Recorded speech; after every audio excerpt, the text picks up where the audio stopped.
Bike ride पर।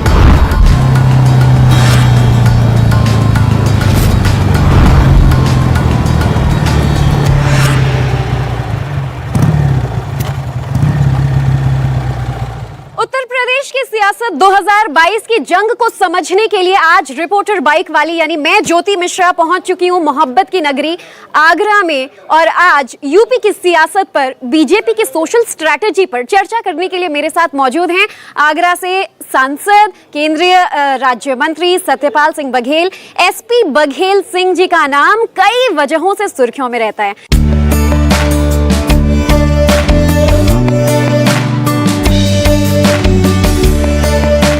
बघेल जी एक मजे हुए नेता तो हैं ही, लेकिन शेरो शायरी में बड़ी इंटरेस्ट रखते हैं। बघेल जी के बारे में बताया जाता है कि न सिर्फ आगरा लोकसभा बल्कि यहाँ के जितने भी चौक चौराहे हैं, जितने भी गांव हैं, उनके जाति के हिसाब से जो नाम है वो उनकी उंगलियों के टिप्स पर रहते हैं, मुजुबानी उनको याद है।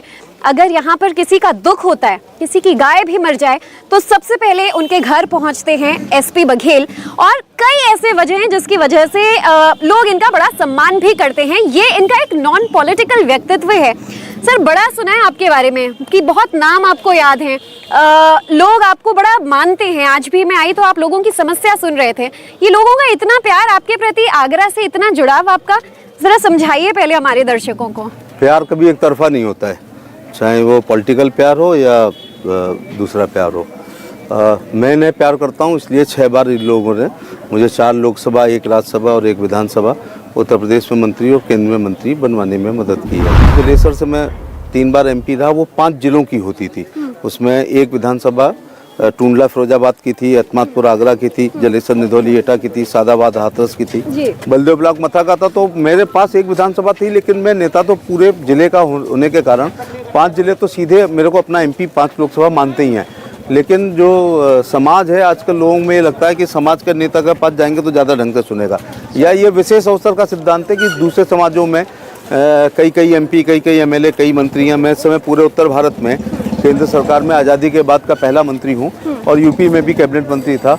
और ये 6वां कार्यकाल है, 3 सदन हो गए हैं। लोगों का विश्वास है कि वहाँ जाएंगे तो जात, क्षेत्र, धर्म, पार्टी पूछे बिना मेरिट और डीमेरिट पे मैं काम करता हूँ। मंत्री जी, इससे पहले कि आप अपनी बुलेट पे, मैं मेरी बाइक पर, हम लोग यूपी की सियासत पर चर्चा शुरू करें, आपकी पर्सनल जर्नी में चाहती हूँ कि लोग जरूर जान लें कि कैसे एक sub inspector, then a professor जो मुलायम सिंह यादव के बड़े करीबी रहे, उनके गार्ड रहे और उनके इतने नजदीकी हुए कि अच्छे पारिवारिक संबंध बने, आपको टिकट मिला और सपा से आपने अपना राजनीतिक सफर शुरू किया। और किसी भी कॉमन मैन के लिए it's a dream come true कि आज वो एक केंद्रीय मंत्री हैं। ये सफर जरा हमें बताइए। छात्र राजनीति में था तो थोड़े पॉलिटिकल वायरस थे, फिर राजनीति बहुत अनसर्टेनिटी है और लोअर मिडिल क्लास के लोग रिस्क नहीं लेते हैं, तो वो कोशिश करते हैं कि सरकारी नौकरी पे कब्जा हो जिससे 60 साल तक पैसे की गारंटी हो। ऐसा मैंने भी किया। हालांकि मैं सिविल का बच्चा था, लेकिन पुलिस में पहला फॉर्म भरा, by the way Uttar Pradesh में टॉप कर दिया मैंने, तो ज्वाइन कर लिया। फिर चूँकि कभी जीवन में पैसा लिया नहीं है, दिया नहीं है और दिलाया नहीं है, ना पुलिस में ना पॉलिटिक्स में, इसलिए बहुत पुलिस में टॉपर होने के बावजूद भी मैं अपने को तात्कालीन पुलिस में एडजस्ट नहीं कर पा रहा था। तो मैं एमएससी करके गया था, I am the topper of my batch.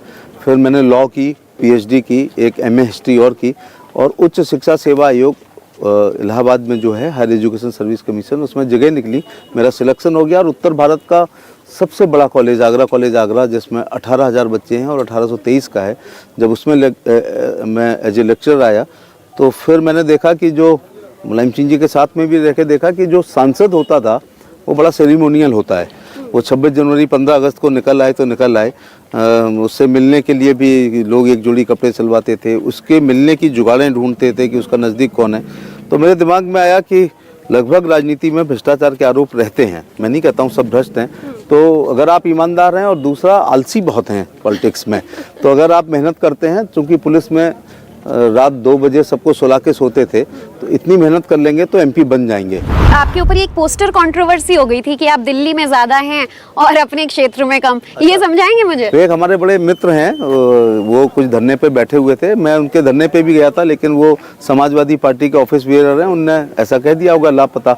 तो अगर मैं लापता हूँ तो हिंदुस्तान में फिर दूसरों का क्या होगा? जब मैं ऑन रिकॉर्ड कह रहा हूँ कि अपने 5 कार्यकाल में मैं लगभग रोज क्षेत्र में आता हूँ। यानी आप वन ऑफ दोस दिखावे वाले नेता नहीं हैं, आप जनता के नेता हैं, आप खुद को ये मानते हैं? ऐसा लोग कहते हैं कि मुलायम सिंह धरती पुत्र हैं, अखिलेश यादव ट्विटर पुत्र हैं और मैं पाताल पुत्र हूँ, क्योंकि मैं जमीन से नीचे घुस चुका हूँ। हर गांव का 30-30 बार दौरा कम से कम कर चुके हैं। तो लगातार 6 कार्यकाल में कुछ क्षेत्र बचा नहीं है और एक कोशिश करते हैं कि 27 दिन अपने क्षेत्र में रहते हैं, 2 दिन क्षेत्र से बाहर यूपी में और 1 दिन हिंदुस्तान में रहते हैं। तो ऐसे अपने समाज को भी जोड़ रखा है 4-5 राज्यों में। इस बात के लिए तो खुद मैं सांसद जी की, मंत्री जी की तारीफ इसलिए करूंगी क्योंकि हमारी रिसर्च हमें बताती है 2021 में सिर्फ 23 बार दिल्ली का दौरा इन्होंने किया था। इनका ये कहना है कि मैं दिल्ली का नेता नहीं हूं दिखावे के लिए, मैं अपनी इलाके का नेता हूं, यहाँ के लोगों की समस्याएं सुनना चाहता हूं, और यही बात आपने हमें एक्सप्लेन भी की। मुझे लगता है बहुत ही इंटरेस्टिंग कॉन्वर्सेशन आज हमारी इस बाइक पर होने वाली है। उत्तर प्रदेश की सियासत पर चर्चा करने के लिए हमारी बाइक सेट है, तो मंत्री जी आप भी अपनी बुलेट पर सवार हो जाएं, लोगों से मिलेंगे अपनी इस बाइक राइड पर।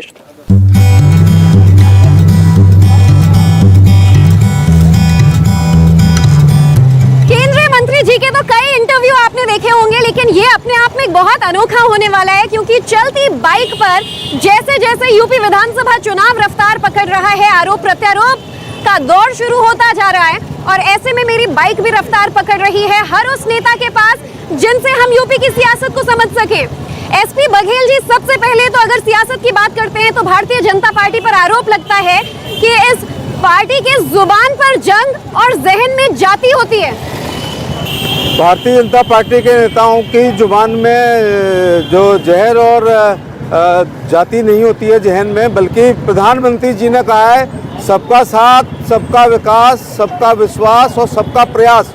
प्रधानमंत्री जी जो है राष्ट्रवाद की बात करते हैं, भारत की एकता की बात करते हैं, भारत की अखंडता की बात करते हैं, वो जात तोड़ो और समाज जोड़ो की बात करते हैं, वो गरीब कल्याण की योजनाओं की बात करते हैं, वो भारत को विश्व गुरु बनाने की बात करते हैं। इसलिए उनके जहन में जात नहीं होती है, उनके जहन में राष्ट्र होता है और राष्ट्र सर्वोपरि है। और भारतीय जनता पार्टी कहती है कि नेशन फर्स्ट, पार्टी सेकेंड और इंडिविजुअल थर्ड। क्षेत्रीय दल कहते हैं इंडिविजुअल फर्स्ट, पार्टी सेकेंड और nation third. Bharatiya Janata party जात की बात नहीं करती है, लेकिन जातियों को देकर के चलती है। जो सबका साथ सबका विकास है, जो अंत्योदय है, उसमें अंतिम व्यक्ति के चेहरे पे मुस्कान। माननीय प्रधानमंत्री ने 12 रुपये का बीमा ला करके, 330 का बीमा ला करके गरीबों को उज्ज्वला के तहत गैस दे करके, सौभाग्य की तहत बिजली दे करके, आयुष्मान की तहत उनको 5 सितारा अस्पतालों में इलाज करा करके, ई श्रमिक में रजिस्ट्रेशन करा के कक्षा 5 तक उनको 50 रुपये, 8वीं में 100 रुपये, हाई स्कूल में 150, इंटर में 200 रुपये, ग्रेजुएशन में 3000, पॉलिटेक्निक में 3000, डिग्री कॉलेज में 5000 और मेडिकल में 12000 और पीएचडी में 15000 रुपये महीने डीबीटी देने का काम माननीय प्रधानमंत्री ने किया है। इसी प्रकार से ऐसे ठंड के मौसम में जब आधे कमरे में भैंस बंधी होती थी और आधे में आदमी की चारपाई होती थी, प्रधानमंत्री आवास के तहत उन्होंने करोड़ों लोगों को शौचालय आवास और प्रधानमंत्री शहरी आवास में इस आगरा शहर में लाखों लोगों को आवास देने का काम किया। बघेल साहब, आप जो विकास कार्य गिना रहे हैं, यूपी के विकास के पोर्टफोलियो में ये सभी चीजें योगी जी ने गिनवाई हैं और इसी के आधार पर कहते हैं कि जनता वोट देगी। लेकिन सपा बसपा ये आरोप लगाते हैं कि दलितों को आप लोगों ने नजरअंदाज किया, जाति की राजनीति कर रहे हैं और साथ ही अब उनको साधने के लिए पिछड़ा वर्ग सम्मेलन किया जा रहा है, जिसमें ज्यादातर आप भी एक चेहरा होते हैं, उन सम्मेलनों का आप मुख्य चेहरा होते हैं। दलितों को नजरअंदाज नहीं किया है, बल्कि इसी आगरा शहर में दलितों की बेटी जाटो समाज की बेबी रानी मौर्य को उत्तराखंड का राज्यपाल बनाया और इस समय राष्ट्रीय उपाध्यक्ष हैं, वो संगठन में सबसे बड़ा पद है। इसी प्रकार से प्रधानमंत्री जी ने राजनीतिक अंत्योदय किया है कि अपने मंत्रिमंडल के विस्तार में उन्होंने 11 एससी और एसटी के लोगों को भारत के सरकार के मंत्रिमंडल में, और इसी प्रकार से 11 लोगों को अति पिछड़े समाज के लोगों को केंद्र के मंत्रिमंडल में जगह दे करके, जो जातियां आज तक शास्त्री भवन, रेल भवन, नॉर्थ ब्लॉक और साउथ ब्लॉक में नहीं पहुंच पाई थी, प्रधानमंत्री ने उनको केंद्रीय मंत्रिमंडल में शामिल करके उनका सम्मान ही नहीं किया है, राजनीतिक अंत्योदय किया। और मैं उत्तर भारत में अपनी जात का पहला केंद्र सरकार का मंत्री हूँ, जबकि मेरी जात 403 सीटों पर यूपी में रहती है। इसके पीछे भी वजह राजनीतिक बताई जाती है कि बघेल वोटों को साधने के लिए बीजेपी ने आपको केंद्र में भेजा। मुझे उन्होंने योग्यता के आधार पर मंत्री बनाया है, मेरा 6वां कार्यकाल है, लेकिन इससे बघेल खुश हुआ है। मैं 3 बार का एमपी था लोकसभा का, जब चौथी बार मुलायम सिंह जी से टिकट मांगी तो उन्होंने भेड़ चराने वाली लाठी पकड़ा दी। मैंने टिकट काटना मतलब अब भेड़ चराओ। मोदी जी ने मुझे कानून चलाने वाली लाठी को देने का काम किया है। बघेल साहब, सपा पे आपने बहुत आरोप भी लगाए कि किस तरह से उन लोगों ने जाति की राजनीति की, विकास नहीं किया, सिर्फ भ्रष्टाचार हुआ है उनके शासन में। तो ऐसे में आज आपका कद इतना बड़ा है, आप केंद्रीय मंत्री हैं, लेकिन जिन्होंने आपको एक जननेता बनाया, आप मानते हैं कि आपका कद मुलायम सिंह यादव की वजह से बना या नरेंद्र मोदी की वजह से? देखिए, मैं किसी के एहसान को कभी एहसान फरामोश नहीं हूँ। लोगों को अपनी अपमान और अपना एहसान याद रखना चाहिए अगर आप खानदानी हैं। इसमें कोई दो राय नहीं कि समाजवादी पार्टी से मैं 3 बार लोकसभा का एमपी रहा हूँ, उन्होंने नेता बनाया, इसमें कोई दो राय नहीं है। मैं उनका आभार भी प्रकट करना चाहता हूँ। मायावती जी ने मुझे बिना पैसे के राज्यसभा दी, लेकिन मैं सोचता रहा, जब चौथी बार मैंने लोकसभा की टिकट मांगी तो ये पहली बार हुआ है कि जिसने हैट्रिक बनाई हो उसकी टिकट काट दी गई हो। और अखिलेश यादव को, जो 2 बार कन्नौज से एमपी होते थे, उनको फिरोजाबाद लड़ाया गया, फिर उसके बाद उनकी बहू डिम्पल को लड़ाया गया, उसके बाद उनके भाई अक्षय को लड़ाया गया। तो मैं जब पुलिस छोड़ के आया था तो राजनीति में सेवा करने आया था। लगातार 3 बार जीतने वाले आदमी को कभी हैट्रिक वाले को चौथी गेंद भी देनी चाहिए। सबका ओवर 6 ओवर का, मुलायम सिंह जी का ओवर 3 बॉलों का। सपा ने जब आपको वो बराबर सम्मान नहीं दिया, बसपा का रुख आपने किया, बसपा में आपको वो सम्मान या कद न मिल पाया हो तो आपने बीजेपी का रुख किया। तो एक टर्म आपसे जुड़ गया है, आप भले ही हंसेंगे ये सुनकर, लेकिन आपका इस पे जवाब जानना चाहूंगी। जब कहा जाता है कि आप पार्टी हॉपर हैं।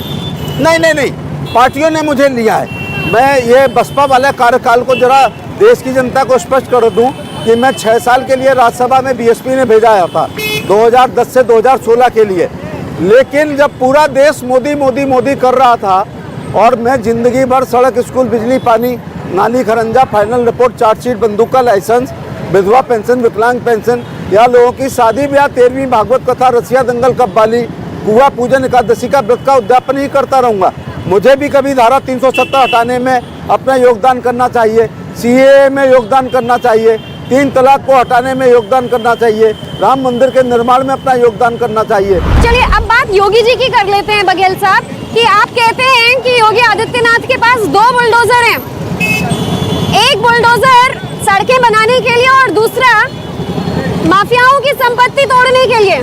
ये बात सच है। थोड़ा वक्त और मिलेगा तो थोड़ा विकास और होगा। है कि ये उत्तर प्रदेश का कानून और व्यवस्था के हिसाब से देखा जाए तो ये स्वर्ण युग चल रहा है। जैसे गुप्त काल भारत का स्वर्ण युग था, उसी प्रकार से मोदी योगी युग है, वो यूपी का स्वर्ण युग है।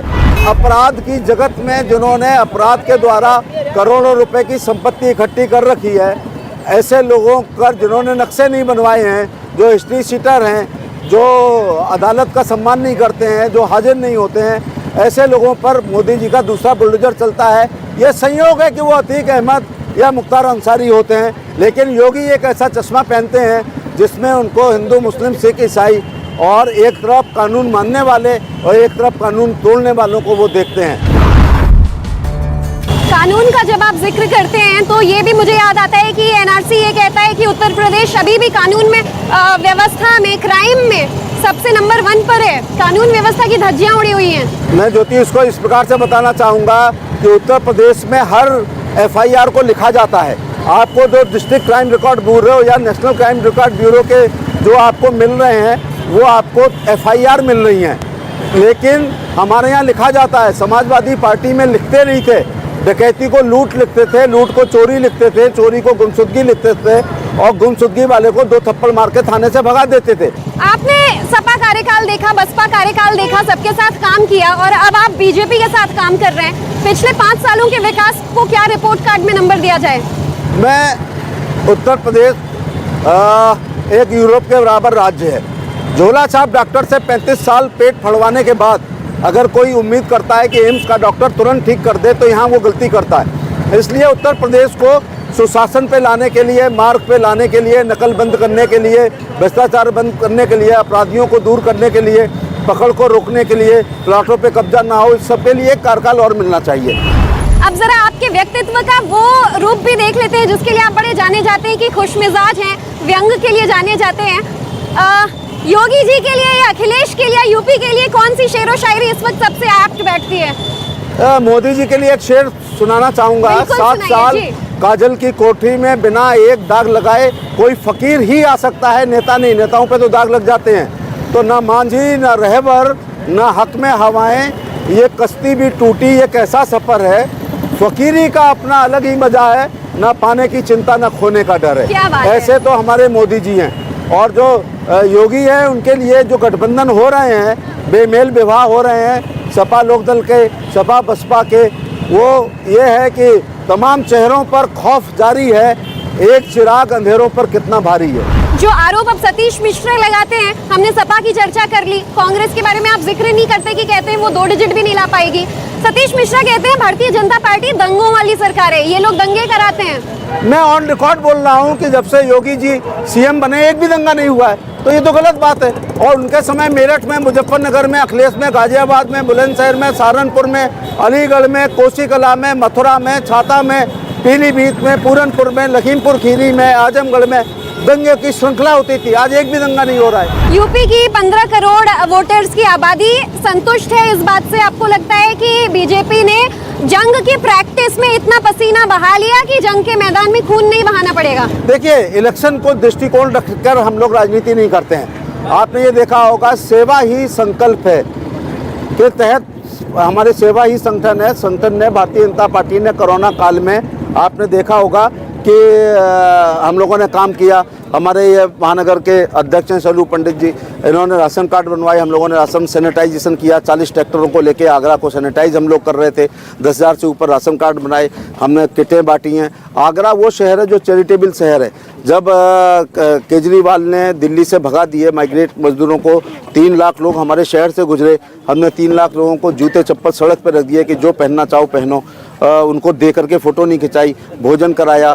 और हमारी सरकार ने उनको जो जालौन, हमीरपुर, झांसी, ललितपुर, बांदा या छतरपुर, पन्ना, सीधी, सतना, वो बुंदेलखंड मध्य प्रदेश का या उत्तर प्रदेश को उनके घर तक पहुंचाने का काम किया। तो भारतीय जनता पार्टी के कार्यकर्ता सेवा को ही संगठन मानते हैं और निरंतर जनता के टच में रहते हैं। विधानसभा चुनाव का मुद्दा जैसे जैसे गर्म होता जा रहा है, सड़क, बिजली, पानी, सुरक्षा, महिला, विकास, तमाम मुद्दों के साथ साथ कई और मुद्दे हैं जिसमें धर्म, सियासत, राजनीति और आरोप प्रत्यारोप का जो दौर है वो भी गर्म होता चला जा रहा है। जनता समझदार है, वोटर्स किसको चुनते हैं, किसका साथ देते हैं, ये तो बस कुछ वक्त की बात है। और तस्वीर रिपोर्ट कार्ड योगी जी की, बघेल जी की सबके सामने होगी।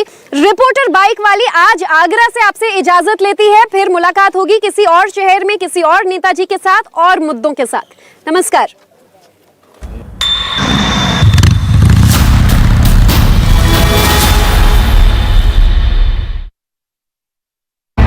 इंडिया टीवी हर वक्त हर जगह डाउनलोड करने के लिए सर्च करें India TV news Google play store या ऐप स्टोर पर।